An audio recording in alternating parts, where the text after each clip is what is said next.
Now we will learn about water of crystallization. What are water of crystallization? Many times you have seen that the compound written as formula and after formula dot H2O and few number of water molecules.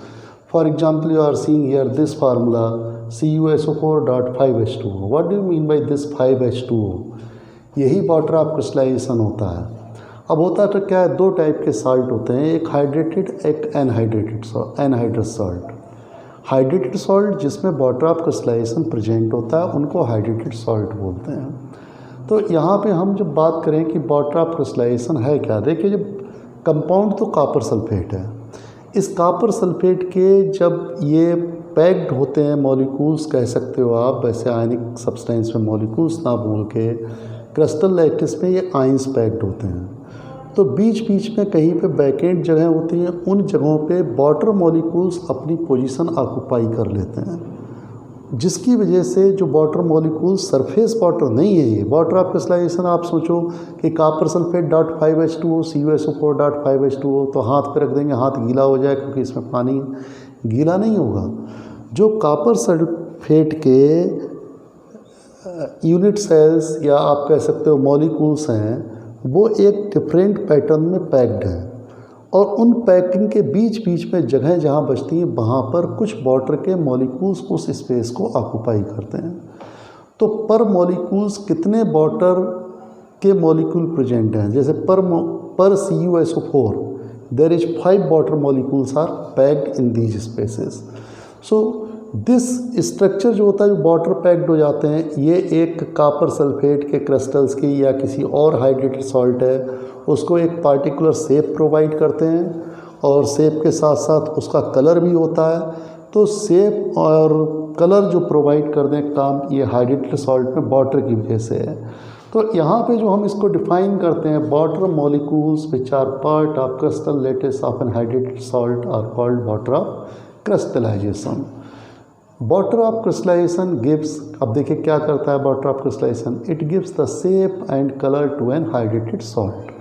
For example this, जब इस salt को आप लोगे lab में देखोगे, ये blue colour के crystalline form में होता है हाइड्रेटेड कॉपर सल्फेट। अगर इस सॉल्ट को हम हीट कर दें, जैसे एक्शन ऑफ हीट देखिए, वो हम बाद में बता देंगे, एक्शन ऑफ हीट, इसको अगर हम हीट करते हैं तो हीट करने पे ये वाटर तो लूज हो जाता है। अब ये बचा तो इसकी कलर चेंज हो गया, तो हम ये तो कहेंगे भाई कलर किसकी वजह से था, इन वाटर मॉलिक्यूल्स की वजह से। तो आप कह सकते हो water of crystallisation provide colour to the hydrated salt. Shape भी चेंज हो जाती है, ये क्रिस्टल्स के फॉर्म में है, वो वाइट पाउडर हो जाता है। इसका मीनिंग आप कह सकते हो शेप इसकी क्रिस्टलाइन क्यों थी, क्रिस्टल्स फॉर्म में वाटर मॉलिक्यूल्स की वजह से। पूरा क्रिस्टल्स जो है वो टूट जाता है, तो उस जब वाटर मॉलिक्यूल्स निकलेंगे इसलिए शेप भी चेंज होगी। तो फॉर एग्जांपल मैंने यहाँ दिया है ये कंपाउंड, वो आपको बता दिया। अब जितना डॉट करके लिखा हुआ है, जितना नंबर लिखा है, ये कोफिशिएंट है 5, तो 5H2O मीन्स 5 मॉलिक्यूल वाटर के, तो ये 5 water of crystallisation means you can the question ask how many water of crystallisation are present in hydrated copper sulphate.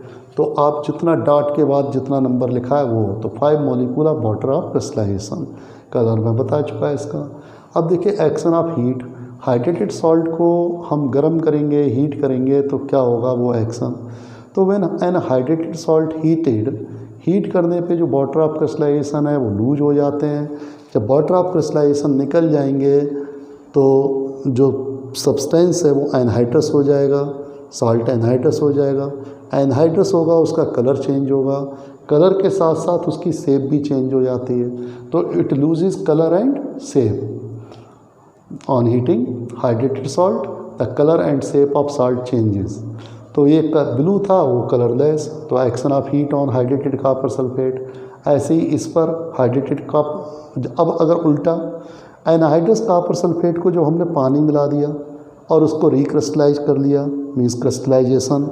ये जो पॉइंट लिखा है you can write here crystallisation, crystallise, ठीक है। तो क्रिस्टलाइजेशन पे फिर से वही अगेन वही सब्सटेंस बन जाएगा, कलर भी रीगेन कर लेगा। अब यहाँ पे कुछ हम ऐसे मॉलिक्यूल्स बता रहे हैं जो ऐसे सब्सटेंस जिनमें वाटर ऑफ क्रिस्टलाइजेशन होता है। एक कॉमन सब्सटेंस है blue vitriol. Blue vitriol common name है, इसको हम in fact it is hydrated copper sulphate. जो ये है ये ब्लू विट्रॉल है, ब्लू कलर से आया। विट्रॉल, ये 3 विट्रॉल आप पढ़ रहे हो, तीनों मैंने यहाँ लिख दिए हैं। Hydrated copper sulphate is known as blue vitriol, hydrated iron sulphate is known as green vitriol, green colour का होता है, और hydrated zinc sulphate is known as white vitriol. अब इसमें देखिए फार्मूले, जो ब्लू विट्रॉल है CuSO4.5H2O, green vitriol FeSO4.7H2O, zinc sulphate ZnSO4.7H2O। Number of water molecules अलग अलग हाइड्रेटेड सॉल्ट में अलग अलग होते हैं। कलर देखिए वो ब्लू है, ग्रीन है, वाइट है, कलर भी चेंज हो रहे हैं, तो इनको आप कॉपी पर नोट करें। कुछ साल्ट और देखिए, जैसे यहाँ पर मैं आपसे कहूँ ब्लू विट्रॉल के बाद एक साल्ट एप्सम साल्ट कभी कभी पूछा जाता है, Epsom salt. Number 4 Epsom, EPSOM, Epsom salt. Epsom salt बोलते हैं हम MgSO4, मैग्नीशियम सल्फेट, MgSO4, और इसमें 2 वाटर ऑफ क्रिस्टलाइजेशन होते हैं। It consist of 7, it consist of 7 molecules of water of crystallisation, this also consist 7। तो यहाँ पर 7 हो गए वाटर ऑफ क्रिस्टलाइजेशन। ये वाइट पाउडर सब्सटेंस होता है, तो इसका भी कलर वाइट। ऐसे ही आप कह सकते हो जिप्सम साल्ट, ये एप्सम है MgSO4, जिप्सम CaSO4.2H2O, तो वाटर ऑफ क्रिस्टलाइजेशन 2 हुए। जिप्सम आप पूरा पढ़ ही चुके हो, वाइट पाउडर सब्सटेंस होता है। प्लास्टर ऑफ पेरिस CaSO4.5H2O, तो प्लास्टर ऑफ पेरिस में number of water molecules half molecules.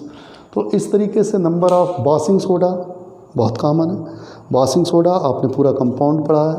Washing soda is hydrated sodium carbonate Na2CO3.7H2O, sodium carbonate decahydrate.